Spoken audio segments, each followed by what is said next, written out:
শনিবার সন্ধ্যায় হবিগঞ্জের লাখাই থানা পুলিশের ভারপ্রাপ্ত কর্মকর্তা মোহাম্মদ নুনু মিয়ার বদলিজনিত বিদায় সংবর্ধনা অনুষ্ঠিত হয়েছে। অনুষ্ঠানে সভাপতিত্ব করেন পুলিশ পরিদর্শক চম্পক দাম। এতে প্রধান অতিথি হিসেবে উপস্থিত ছিলেন হবিগঞ্জের police super SM. Murad Ali. বিশেষ অতিথি হিসাবে উপস্থিত ছিলেন অতিরিক্ত পুলিশ সুপার মোহাম্মদ খলিলুর রহমান, উপজেলা পরিষদ চেয়ারম্যান অ্যাডভোকেট মুশফিউল আলম আজাদ।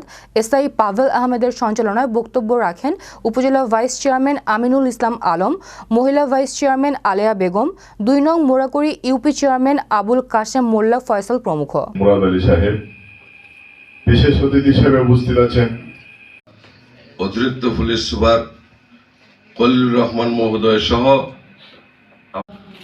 আরো মাঝে উপস্থিত আছেন উপজেলা ভাইস চেয়ারম্যান মহোদয়গণ, সমাদ্য ইউনিয়ন চেয়ারম্যান বৃন্দ, স্যার যার সানুগ্রহ উপস্থিতি আমাদেরকে অনুপ্রাণিত করেছে এবং আসলে কৃতজ্ঞতা। উপজেলার সম্মানিত উপজেলা চেয়ারম্যান মহোদয়, উপস্থিত